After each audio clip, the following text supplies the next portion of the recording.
Bienvenidos a esta conversación, a una agenda que tenemos preparada en Mayo por la Vida, liderada por la Gobernación de Antioquia. Yo soy Laura Gallego, directora de Desarrollo de ProAntioquia, y hoy vamos a estar hablando con 3 invitados sobre qué le quita y qué le pone la tecnología a la educación en el marco de esta coyuntura en la que todos nos encontramos. Nos acompaña en el día de hoy Alexandra Peláez, nuestra secretaria de Educación del Departamento de Antioquia. También nos acompaña Juan Manuel Lopera, fundador de la iniciativa Aulas Amigas, y nos acompaña Germán Ávila, maestro de la Institución Educativa Rural Yarumito de Barbosa. Hoy vamos a estar hablando de educación, vamos a estar hablando de tecnología, vamos a estar hablando de los desafíos que ha supuesto esto para transformar la presencialidad y trasladarnos a la virtualidad en la educación. Y bueno, quiero empezar especialmente con Alexandra Peláez, nuestra secretaria, hablando un poco de cómo está Antioquia, qué tan preparados estamos justamente para esta coyuntura. Al principio, antes de empezar esta conversación con ustedes en vivo, hablábamos con Alexandra que desde el Laboratorio de Economía de la Educación de la Javeriana han obviamente expuesto varios datos que dan cuenta de cómo está preparado el país justamente para obviamente trasladarse a la virtualidad en un 100%, y señalaba que el 96% de los municipios en Colombia no tienen las herramientas, no están preparados y digamos que no cuentan con la capacitación necesaria de sus maestros y sus estudiantes para este proceso.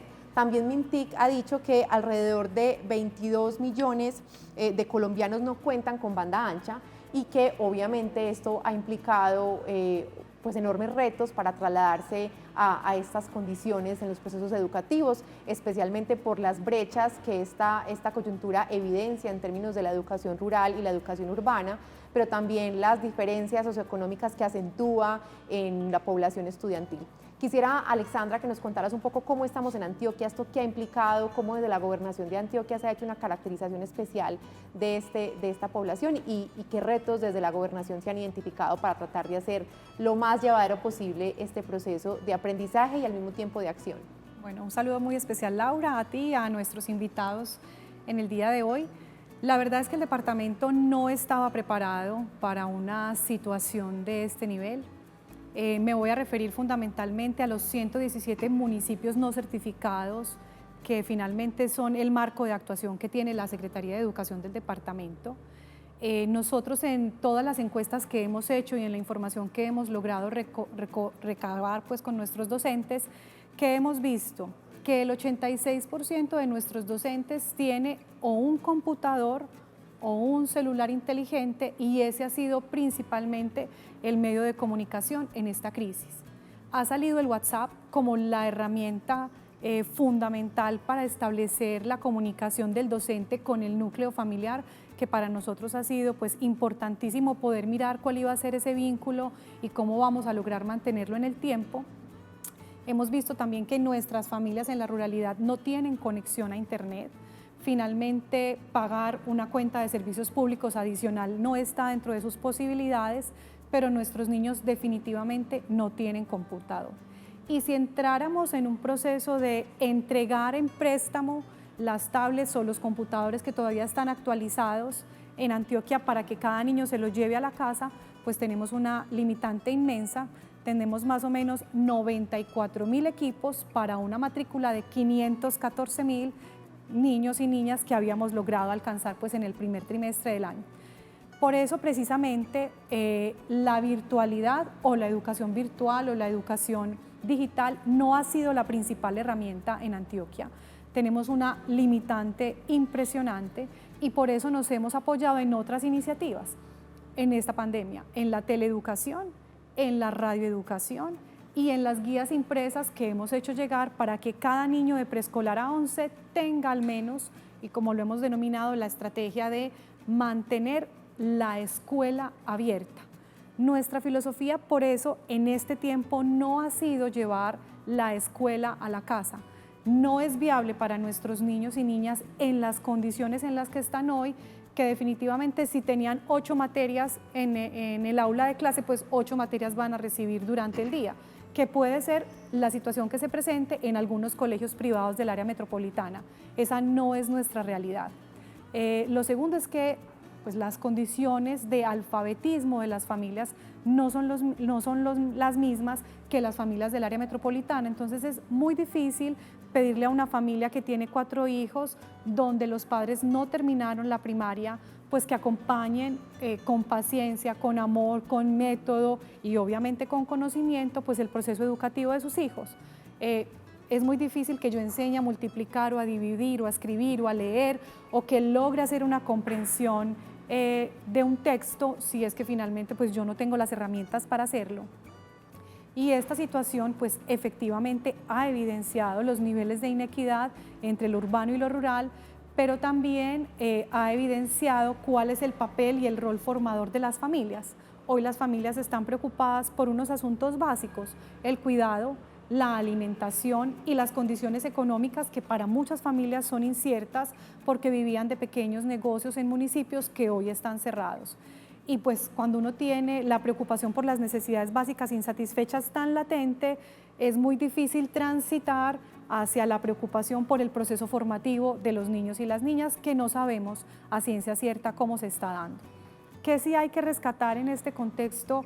Muy especialmente los maestros y maestras en Antioquia, la preocupación de los maestros por mantener ese proceso pedagógico y formativo continuo en el tiempo a pesar de las limitantes. Entonces hemos encontrado casos maravillosos, muy bonitos, donde el docente incluso desde sus limitaciones utiliza el WhatsApp como medio para comunicarse con las familias, ha construido guías, blogs, plataformas, cuestionarios, se ha valido como de todos sus medios para mantener a esa familia activa en el tiempo y que al niño pueda llegar por lo menos alguna actividad formativa durante el día.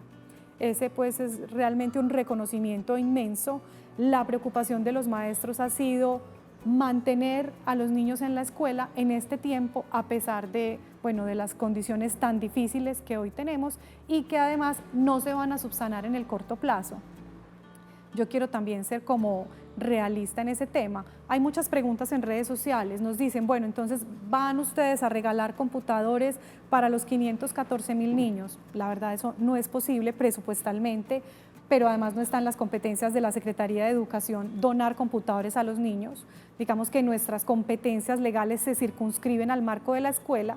No es posible que nosotros como Secretaría de Educación conectemos las viviendas a Internet.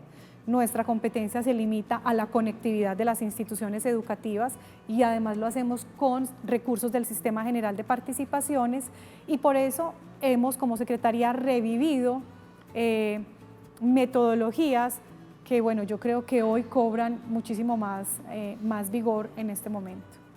Gracias, secretaria.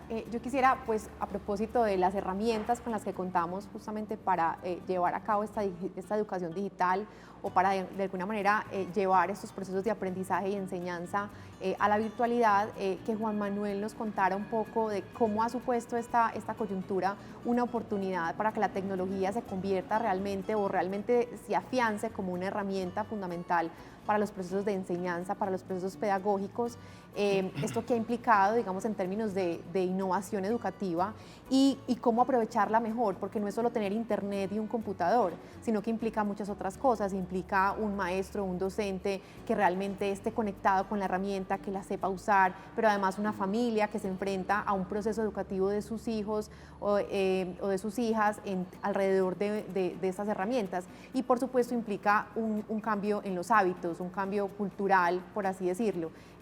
¿Cómo ves esta experiencia? ¿Qué oportunidades destacas?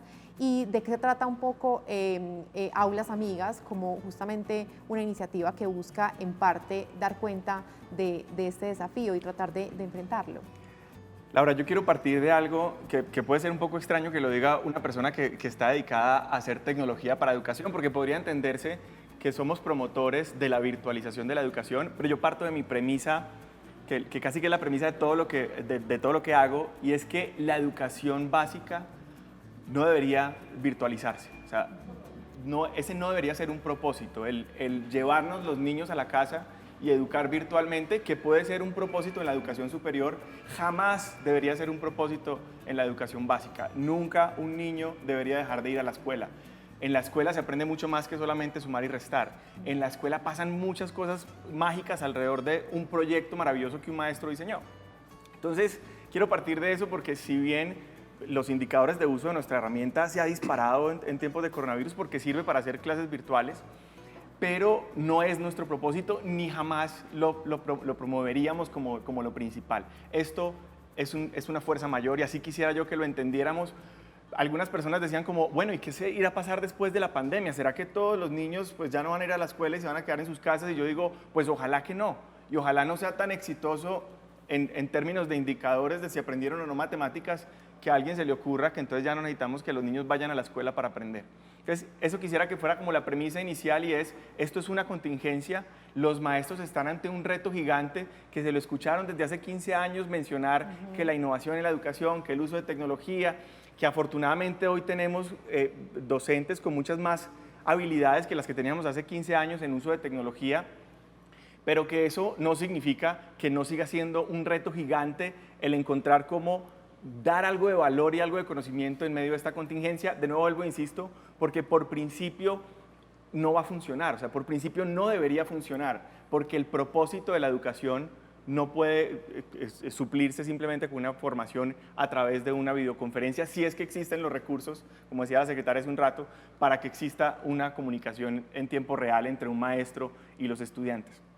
Seguramente todos han escuchado, porque aquí mismo los que tenemos hijos sabemos que no está siendo sencillo que nuestros hijos, incluso si tienen el computador, si tienen banda ancha, si al otro lado hay un profesor joven con no sé cuántos años, nativo digital y usando tecnología, que realmente sucede aprendizaje, porque la capacidad de un maestro para enganchar a un estudiante está retada todos los días por las 20.000 otras fuentes de información que el estudiante tiene. Y si dentro del aula de clase ya era difícil que el profesor apropiara tecnología para enganchar y dinamizar el aula de clase, el ambiente de aprendizaje, pues ahora el maestro tiene un reto muchísimo más grande. Si está del otro lado y cerrar una ventana para un estudiante es muy fácil para desconectarse por completo del proceso de aprendizaje. En nuestro caso, digamos que porque ha sido útil la herramienta que promovemos, que ahora se la estamos regalando a todas las secretarías de educación, es porque de alguna manera gamificamos la conexión, hacemos divertida la conexión. Entonces el niño no solamente está viendo la videoconferencia, sino que está participando voy a decir un ejemplo cualquiera, del ejercicio de completar una frase, de arrastrar y parear, de hacer una sopa de letras. Es de alguna manera la forma de dinamizar y ponerle juego a una clase que se volvió mucho más impersonal cuando es remota.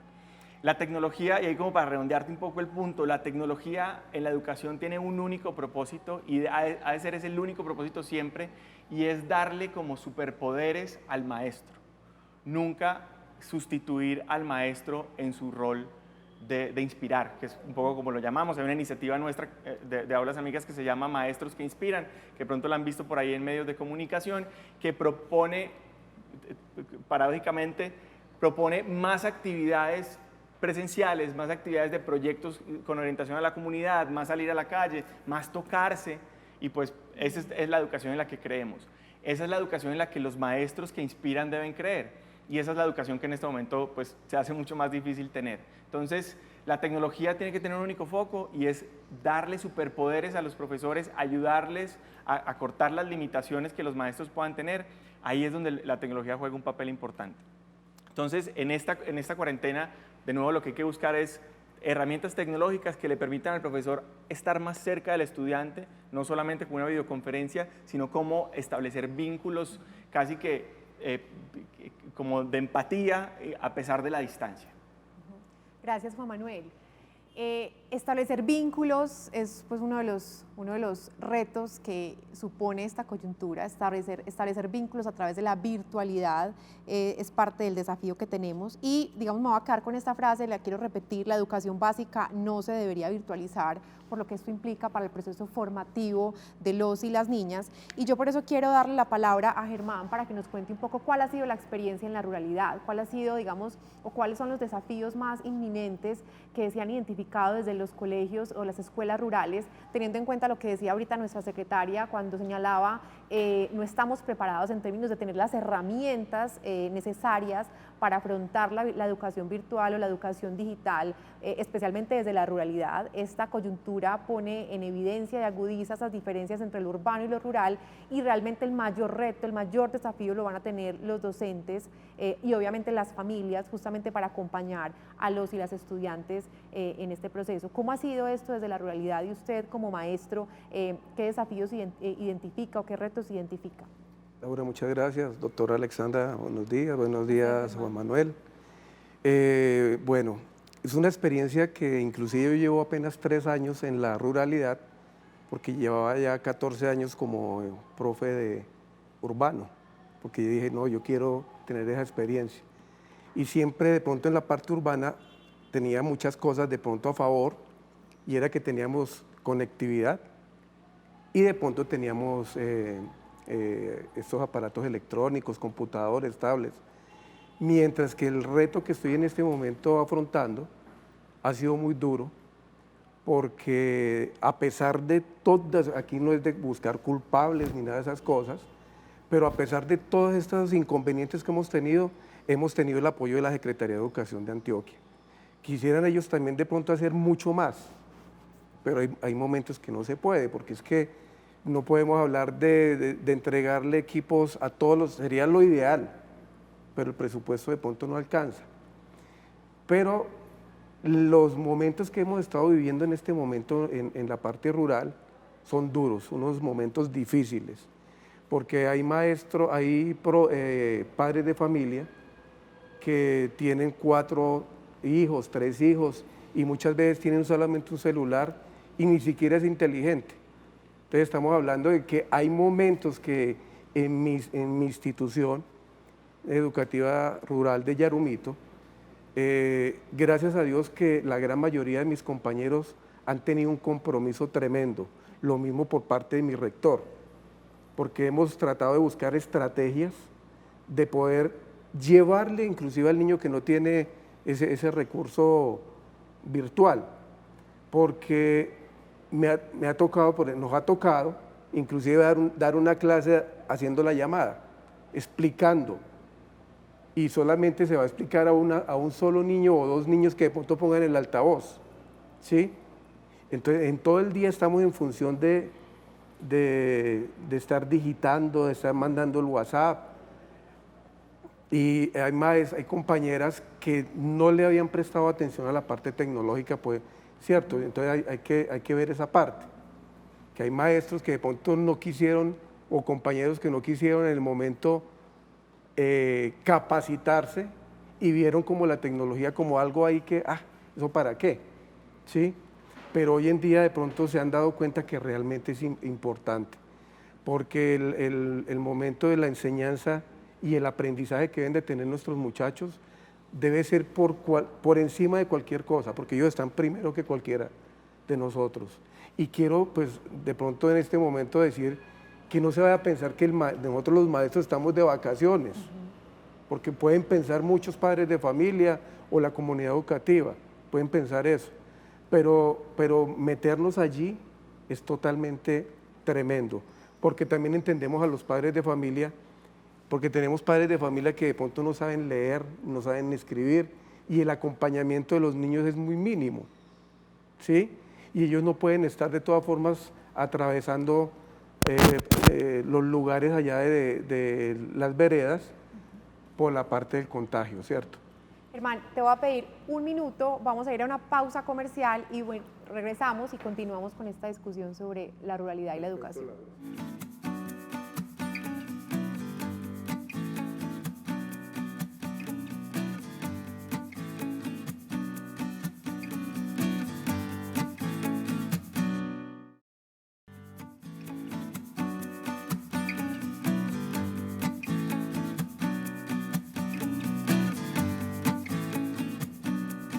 Bueno, volvemos a la conversación que acabamos de interrumpir para esta pausa comercial con Germán, y yo quisiera insistir y darte obviamente continuidad en lo que nos estabas exponiendo, pero insistir en también cómo romper ese mito de la virtualidad nos permite llevar la escuela a la casa, hasta dónde esto es posible, hasta dónde no es posible y cuáles son las limitaciones a las que se enfrenta el proceso educativo y cómo podemos ser mucho más conscientes a la familia respecto del rol de los maestros, pero también al maestro sobre, digamos, las metodologías y digamos, las herramientas de las que disponen en la educación presencial, que no necesariamente son las mismas a las que puede acudir en la educación virtual.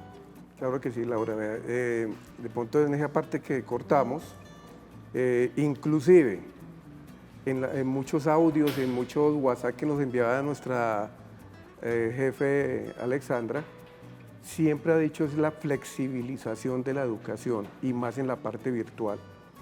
Porque si nosotros no somos flexibles, realmente el aprendizaje que de pronto queremos que sea autónomo en los niños, difícilmente lo vamos a encontrar.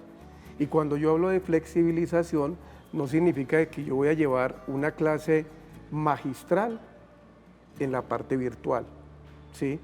¿Por qué? Porque definitivamente que una clase virtual, que es el caso que, por ejemplo, en el caso mío, que yo grabo la clase por Zoom y cuando los niños no pueden acceder, entonces entre ellos se pasan el video, ¿sí?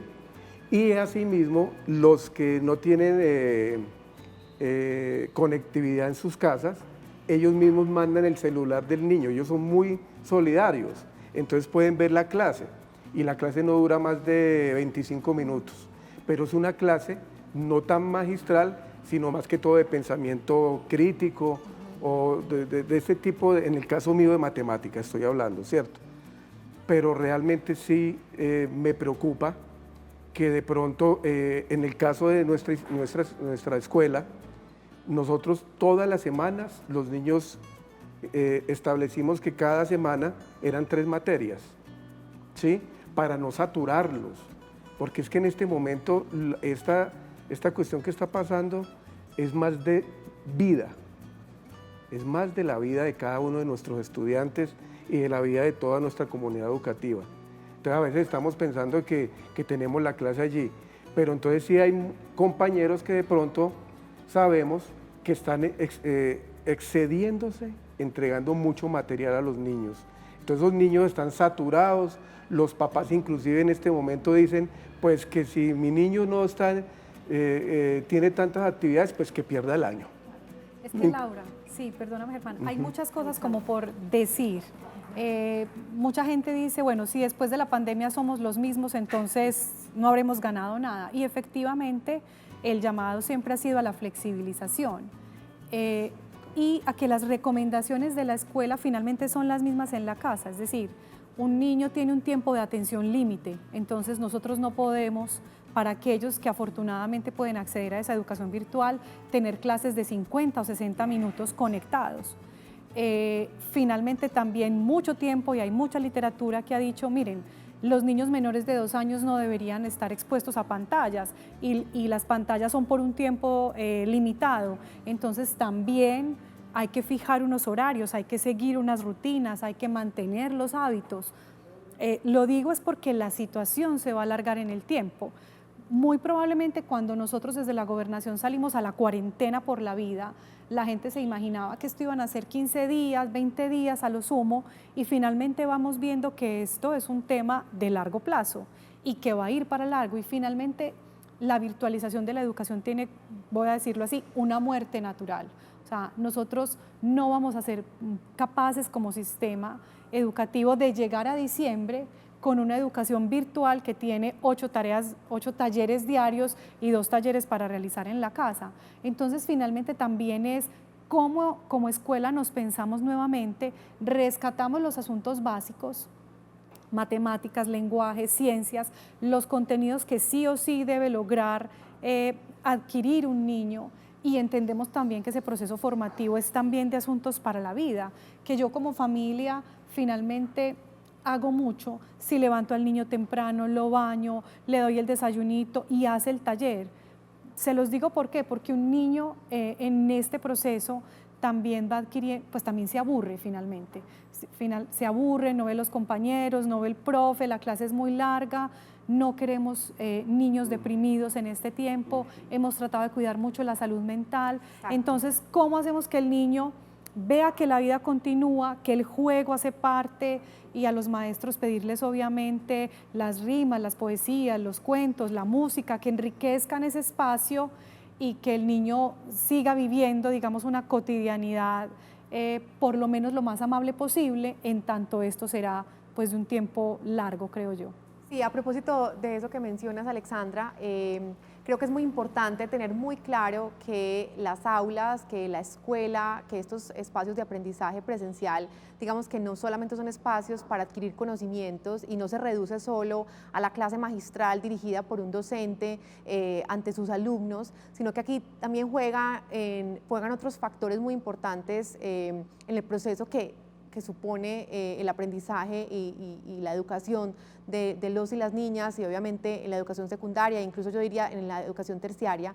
No es solo la clase magistral, finalmente el aula también se convierte y es un entorno protector, y yo quisiera ahondar en esto, es decir, también qué desafíos supone esta virtualidad y cómo puede complementarse estos desafíos, teniendo en cuenta que el reto del maestro no es solo impartir ese conocimiento, sino también asegurarse del cuidado, de la protección, de obviamente desarrollar ciertas capacidades específicas en esta coyuntura, la autonomía, la independencia de los estudiantes, cómo mejorar esa experiencia a través de la virtualidad, cómo mejorar esa experiencia a través de las herramientas tecnológicas, y qué tanto es posible lograrlo en esta coyuntura, pensando también en el mediano y largo plazo, es decir, hacia dónde vamos y qué desafíos inmediatos tenemos en el corto plazo. Entonces, quiero que Alexandra nos cuente un poquito de esto, porque además esto está muy articulado con otros programas. Tú lo mencionabas ahorita, la salud mental, las emociones de nuestros estudiantes, y después pensar que Juan Manuel nos cuente un poco, cuando él habla de esos maestros inspiradores o esa inspiración,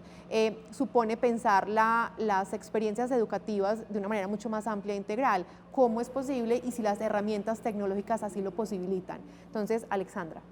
Sí, pues la verdad es que nosotros hemos tratado desde la gobernación de actuar conjuntamente. La gerencia de Maná ha llevado el PAE escolar a muchas familias. Sin embargo, no es la totalidad de la matrícula, pues presupuestalmente no es posible. También desde la gerencia de primera infancia salieron la semana pasada en conjunto con el ICBF una cantidad de recomendaciones, porque claro, si los niños están expuestos a las pantallas, hoy estamos viendo niños más ansiosos, niños con las manos y los pies sudorosas, niños que están más activos y además no hay dónde desfogar esa energía, niños que tienen pantallas de manera simultánea, entonces se levantan, prenden el televisor, ven muñequitos, luego pasan al computador, tienen la tablet, y eso finalmente va generando en el hogar una cantidad de situaciones de difícil manejo. Y por eso hacía yo referencia a los horarios. Ojalá el televisor fuera muy controlado, ojalá el computador o el celular fuera para el momento propicio de la clase y dejáramos que los niños hicieran otras actividades. Eso sí implica pues una familia protectora, implica una mamá, un papá, un abuelo, un adulto que finalmente comprende las necesidades del otro. Es decir, entender que el niño está grosero o está haciendo rabietas o está más acelerado o está contestón, como decían en las familias, y cómo vamos a hacer para mediar eso, también con las emociones de los adultos, por supuesto, porque todos estamos viviendo la misma situación, digamos, de tensión, algunas familias de crisis económica, pues evidente, y es bueno, cómo en esta coyuntura desarrollamos precisamente actividades y habilidades que potencien competencias para la vida. Yo digo, claro, un niño autónomo a partir de los 9, ¿cierto? Digamos que a los 9 un niño es capaz de ser autónomo, de tener una disciplina, pero de ahí para abajo requiere un acompañamiento y un don por parte de los padres con una dosis de amor y de paciencia adicional a este proceso. Juan Manuel. Pues bueno, y como preámbulo un poco, yo creo que la invitación al gobierno nacional a definir pronto protocolos de regreso a la escuela en los sectores en los que sea posible, eso creo que es necesario, más allá de todas las herramientas de las que podría hablarles, que pueden utilizarse en ahora, pero creo que si esto es tan a largo plazo y tan indefinido más bien como lo estamos viendo ahora, es urgente definir protocolos que permitan regresar a las escuelas en donde no haya tanto riesgo de contagio. Y de nuevo, hay regiones, ahorita lo hablábamos antes de entrar, hay como 160 y algo de municipios que son 0 casos de COVID y que los niños están en la casa y que aparte no tienen conectividad, etcétera, etcétera, y no tendría ninguna razón entonces para no regresar a las escuelas. Entonces creo que eso debería ser un llamado al gobierno nacional para acelerar de alguna manera el regreso a clases en los lugares en donde se considere seguro regresar a clases. Eso porque, de nuevo, sabemos que aunque los maestros encuentran las mejores formas para como romper las barreras, hay algunos lugares donde sencillamente va a ser imposible romperlas, ¿no? Segundo, en donde sí podemos hacer educación virtual, de nuevo, la mayor invitación sería a no caer en exagerarnos en talleres y talleres y talleres y dejar la responsabilidad de educar a los papás, que sabemos que pues los maestros son buenos haciendo eso, los papás necesariamente no lo son. Entonces es muy importante encontrar la didáctica que aplique en el entorno. Yo siempre he dicho que es muy difícil estandarizar las soluciones y ni el Ministerio de Educación ni la Secretaría de Educación van a encontrar la fórmula mágica para que se resuelva la educación. Es más, yo siempre he cuestionado un poco el hablar de estándares educativos porque es que es muy difícil estandarizar las necesidades didácticas de cada niño en cada región del país. Y mucho más ahora que ahora me gustaba mucho como lo mencionaba el profe Germán, y es que habrán profes que encuentran la solución en que roten el celular y que el único celular que existe en la vereda, pues pase por todas las casas. Pero esa solución no la puede encontrar la Secretaría de Educación ni la puede encontrar el Ministerio Nacional. Esa solución la encuentra el profe. De ahí recalcando un poco lo que decía al principio, y es, hay que tratar de entregarle herramientas al maestro, porque finalmente el maestro es el único que entiende el contexto y es capaz de diseñar una solución. Y de nuevo, para que tampoco eso se llene de una presión gigante para los profes, tenemos que saber que esto es una contingencia y conseguir los mismos objetivos que estábamos consiguiendo dentro del aula de clase es prácticamente imposible a través de la virtualidad. Entonces hay que bajar un poquito las expectativas, no atosigar a los papás queriendo que ellos hagan el trabajo que éramos capaces de hacer dentro del aula de clase, y luego nosotros entendiendo nuestro contexto y echando mano de las herramientas que la Secretaría, que el Ministerio Nacional o que la empresa privada, sin que se convierta en un anuncio publicitario, pero tomedigital.com pueden entrar y registrarse, que esa es nuestra herramienta de formación virtual, y de manera gratuita pueden hacer clases más dinámicas, porque eso es lo que sí tienen que buscar, y es como ahora sí hacer mucha innovación en la didáctica con las pocas herramientas y los pocos canales que tienen de comunicación. Cómo agarramos esos pocos canales, la convergencia tecnológica, si es que me agarro de un pedacito de lo que está pasando en Teleantioquia en materia educativa, otro pedacito de los contenidos digitales, otro pedacito de la empresa privada, cómo como maestro hago innovación en hacer convergencia de todas esas herramientas tecnológicas para lograr un porcentaje medio de lo que estaba logrando antes en mi aula de clase.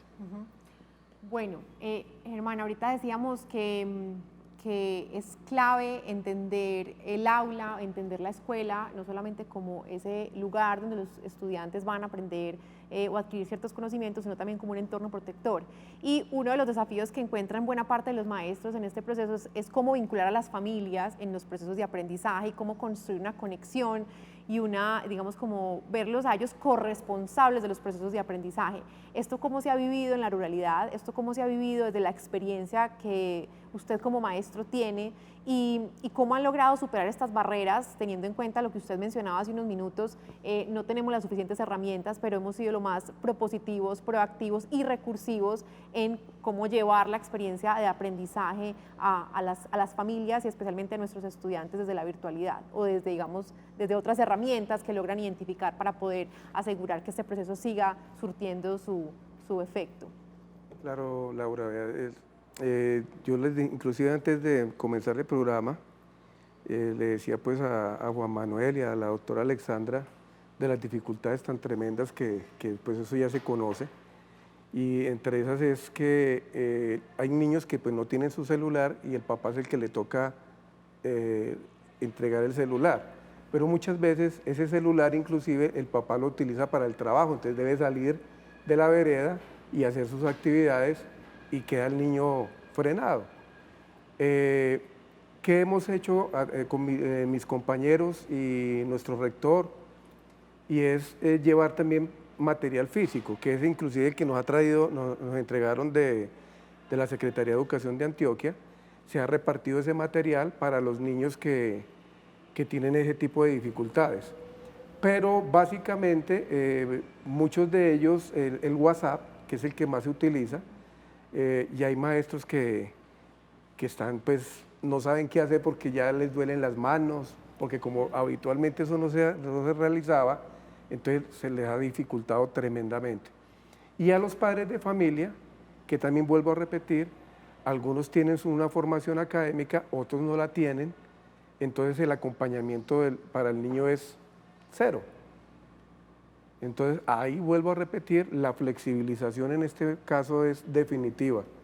Si no somos flexibles como maestros, no vamos a lograr nada, ¿sí? Y el aprendizaje que queremos que realmente sea significativo va a quedar ahí, ¿sí? Y lo que vamos a hacer, mira que inclusive se ha disparado la parte de los suicidios en los niños, por el mismo estrés del que estaba hablando la doctora Alexandra, se ha disparado eso.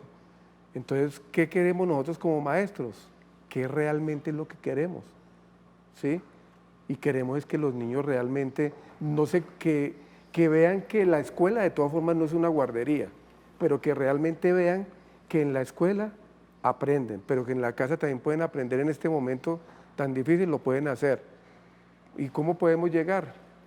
Definitivamente que ahí es donde viene la estrategia de nosotros como maestros, de poder llevarles lo mejor, porque es que vuelvo a repetir, debemos de darles lo mejor de nosotros. Queremos es que ellos estén en este momento tan duro, tan difícil, que ellos no estén tan estresados. Entonces, esa es la parte que... Yo creo que es importante reconocer que la labor del maestro es la labor de acompañar, y hay que acompañar desde lo humano, hay que escuchar a los niños. Muchos maestros son esos canales a través de los cuales quizás podamos tener mayor información para digamos, los asuntos de maltrato, los asuntos de violencia que nos duelen el alma que se presenten, pero que así son. Los maestros hoy más que nunca son psicólogos, son formadores, son padres, son acudientes. Esa labor pues definitivamente se ha enriquecido y por supuesto los maestros también han ido poco a poco entendiendo que no importa que no se cumpla el plan curricular del trimestre, si es que finalmente nuestros niños sienten que tienen un amigo con el que pueden hablar, alguien con quien pueden además solucionar sus dudas conceptuales y que también es un apoyo para la familia. Yo creería que ese finalmente debería ser el papel hoy de los maestros que están en las zonas pues, rurales más alejadas, rurales dispersas del departamento. Vamos a ir a una segunda pausa comercial, Germán, y volvemos, y creo que insistir en esto es, ahorita ustedes lo decían, esto es una coyuntura, la pregunta es si es una coyuntura o hasta dónde está una oportunidad maravillosa para de verdad ponernos juiciosos con este proceso de transformación educativa que viene siendo una deuda de hace años y que esta situación nos obliga a acelerarla. Vamos a este corte y volvemos en un ratico.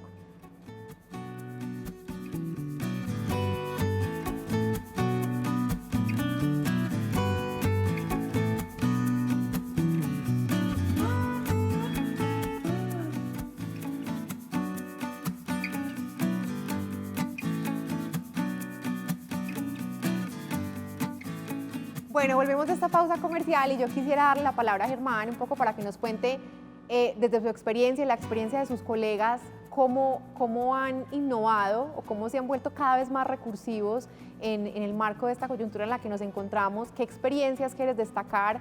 Porque pues teniendo en cuenta, como lo hemos comentado ya previamente, que en la ruralidad tenemos los mayores desafíos, ¿qué iniciativas has considerado que han sido de alguna manera disruptivas en este proceso de adaptación al que nos hemos enfrentado o al que se han enfrentado los maestros? Claro que sí, Laura. Bueno, actualmente del tiempo que llevo en la institución, que voy a completar 3 años, gracias a Dios, siempre he manejado el blog de matemáticas, se llama La Matemática Virtual en el Aula. Y allí los chicos, pues desde ese tiempo, y desde que comenzó la experiencia en Amalfi, que fue en el 2006, y de ahí siguió para Cisneros, ha sido muy significativo. Entonces los niños actualmente en la institución educativa Yarumito, ya por lo menos los de grado octavo y noveno, saben manejar muy bien el blog, ¿sí? A través de la plataforma de EdadQuiz, a través de Khan Academy. Entonces ellos, y en el blog tenemos yo por ejemplo tengo todo lo que es la temática que ellos ven en todos los periodos. Pero adicionalmente se ven otros tipos de herramientas que no solamente es de matemáticas. Ahí también tengo la parte de lengua castellana, que inclusive algunos maestros se han acogido al blog y han tomado de estas herramientas algunas cosas que le han servido, ¿sí? Pero básicamente se han motivado y muchos de ellos que no sabían han agarrado ciertas herramientas que les han servido para el proceso de formación de los niños, ¿sí? Y vuelvo a repetir, obviamente que esto no es cambiar el tablero por el blog, ni mucho menos, porque hay que dar la clase magistral, pero sí los niños tienen una forma de aprender mucho más didáctica, mucho más amigable, ¿sí? Las herramientas tecnológicas no va a ser de todos los días, ¿sí? Eso debe haber unos cambios de momentos para que ellos realmente puedan manejar de una manera mucho más didáctica y puedan aprender mucho más, ese aprendizaje autónomo. Entonces, esa experiencia ha sido bien bonita. Y aparte de eso, para de pronto terminar esta parte, que no nos quedemos en una de las frases célebres del Principito, que él decía que veo muchos humanos, pero poca humanidad. Y nosotros como maestros debemos de aprender a ser mucho más humanos en ciertos momentos y mucho más en eso que estamos viviendo. Y reitero, agradezco a la Secretaría de Educación por todos los aportes que han hecho. Sí. Germán, me parece muy valioso lo que acabas de señalar, justamente porque en la virtualidad tendemos a concluir que realmente el uso de las TIC, las tecnologías, la programación, digamos, van a ser como las ciencias del futuro, van a ser o son o están siendo, digamos, como las herramientas. Pero pues aquí tú dices lo humano y yo digamos, haciendo uso de esa expresión, lo llevo a las humanidades, como el papel que tienen las humanidades, las artes, las ciencias sociales en este proceso digamos, de equilibrar lo virtual en los procesos de aprendizaje. Yo quisiera darte la palabra a ti, Juan Manuel, porque tú ahorita decías, hace falta repensarla en términos didácticos o la didáctica del aprendizaje en nuestras escuelas con nuestros y nuestras maestras. El arte, la música, digamos, la cultura se convierten también en insumos muy valiosos para diversificar estos procesos de aprendizaje en la virtualidad. ¿Qué experiencias has destacado? ¿Qué experiencias destacas? Obviamente desde la herramienta Aulas Amigas, pero también desde tu conocimiento sobre cómo enfrentarse a la virtualidad y salir airoso, por así decirlo, de esto. Yo voy a aprovechar con eso que estás diciendo como para darle una perspectiva positiva a todo esto, y es que en definitiva confío que antes de lo que pensemos, ojalá encontremos la forma de regresar al aula de clase, y cuando regresemos al aula de clase vamos a valorar muchísimo más todo lo que no podíamos hacer en la virtualidad. Entre eso están todas las humanidades. Cuando estemos otra vez cerquita el uno del otro, seguramente ustedes ya lo sienten hoy cuando no se pueden saludar y dar un abrazo, cuando encuentran a esa persona que hace rato no veían. Eso nos va a pasar cuando regresemos al aula de clase, y ahí vamos a valorar todo lo que perdimos en la virtualidad. Eso debería llevarnos entonces a un muy buen mix, porque entonces viene un profe que ya desarrolló por obligación, porque nos lo obligó la coyuntura, pero que ya desarrolló ciertas competencias de uso de tecnología, de aplicación de tecnología, y ya vio por qué era tan relevante y por qué hace 15 años estamos hablando de aprender a utilizar tecnología como herramienta didáctica. Pero también va a regresar y va a valorar todo el contacto humano y ese relacionamiento y las artes y todas las humanidades y el contacto de un ser humano con el otro, ¿no? Y eso mezclado, confío, que ha de resultar en nuevas estrategias didácticas, en un profesor que entiende la tecnología, que sabe aplicar la tecnología, pero que sabe cuándo la tecnología se apaga y comienza una relación humana. Ese mix, confío, que sea como esa pospandemia de la que todos estemos felices, y es profesores en el aula de clase mezclando, ahora sí, como debe hacerlo, todas las herramientas tecnológicas con su capacidad para inspirar a sus estudiantes. Alexandra, qué tan preparados estamos en términos, digamos, como del sistema educativo para esta transformación que obligatoriamente estamos viviendo. Y yo creo que esta pregunta más quisiera que la abordáramos los tres en esta conversación, y es que solemos decir cuando pase esta coyuntura, solemos insistir, y yo lo he dicho, digamos, a lo largo de este programa, hablamos de coyuntura, decimos que básicamente esto va a pasar y que volveremos a las aulas de clase, ¿cierto? Pero yo quisiera insistir en esta pregunta, y es, ¿realmente es una coyuntura, realmente es un momento o un asunto temporal que habrá que superar en un par de meses? ¿O realmente esto lo que está demostrando es que se requiere un proceso de transformación educativa que hemos venido planeando, que hemos venido discutiendo, alrededor del cual ha habido muchas reflexiones, y esta situación nos obliga a empezar a ejecutar y a poner en acción esas reflexiones? Y pues insisto en esto es porque qué tan preparada está el sistema educativo en esa relación virtualidad-presencialidad, y qué significa o qué supone quedarnos en esta aparente coyuntura, pero que realmente puede ser como el pequeño empujón, por así decirlo, para el proceso de transformación educativa en el que venimos trabajando hace muchos años. Entonces, Alexandra. Pues yo creo que este desafío, para no ponerle ningún nombre, llegó para quedarse. El desafío llegó para quedarse.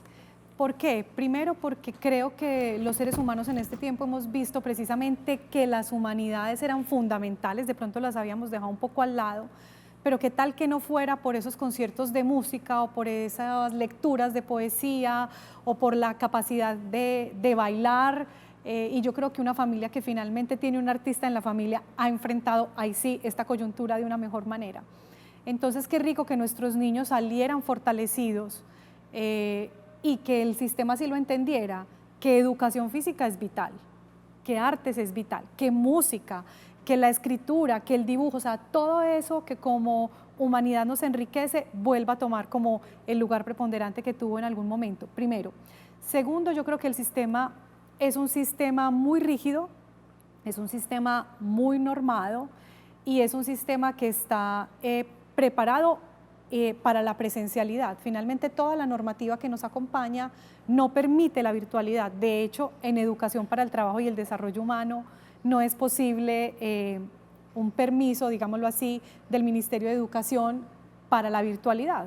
O sea, no es posible. Es posible en educación superior tener un título, un registro académico para la virtualidad, no así precisamente en Educación para el Trabajo y el Desarrollo Humano. Y es un desafío desde la reglamentación, porque todo lo que tiene la Secretaría de Educación, desde el horario de clase, el número de horas, el plan curricular, las áreas que deben evaluarse, el número de docentes por aula, las horas extras, las bonificaciones por difícil acceso, es decir, todo está pensado en un sistema que es absolutamente presencial. Y esta va a ser para mí la oportunidad para empezar a ver definitivamente al maestro como un facilitador del proceso, definitivamente. No se las sabe todas, no las tiene todas, tiene que ser un estudiante permanente, otro estudiante en el aula de clase, puede también equivocarse, aprender a reconocer que está aprendiendo al mismo tiempo que sus estudiantes, y creo que nos vamos a encontrar distinto.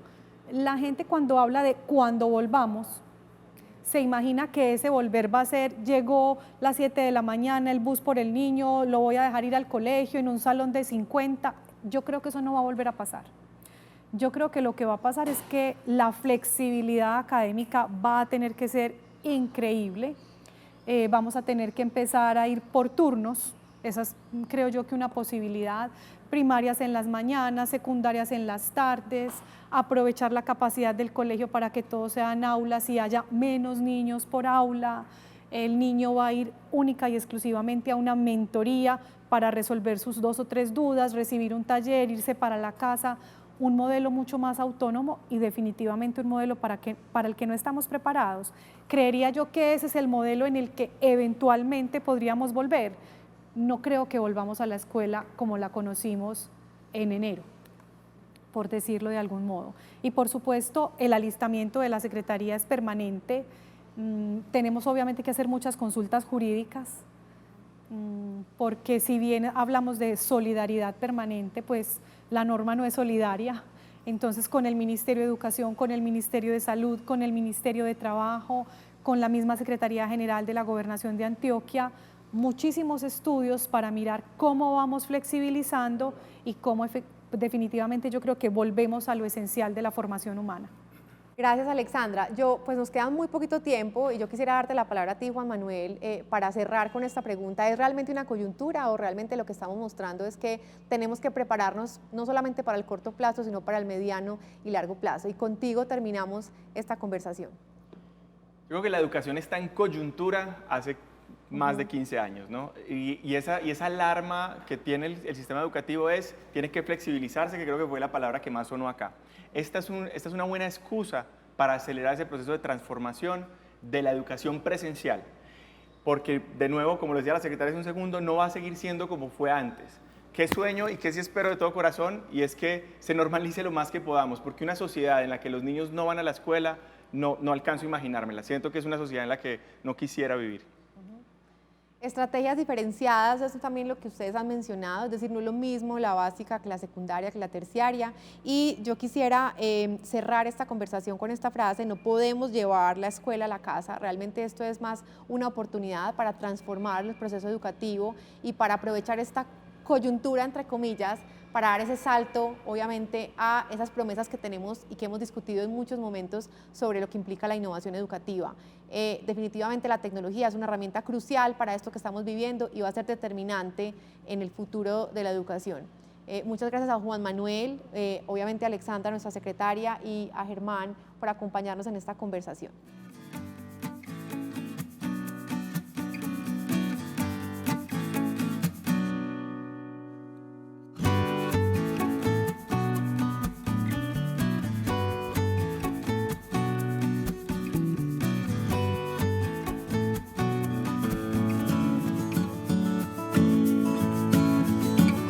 Unidos.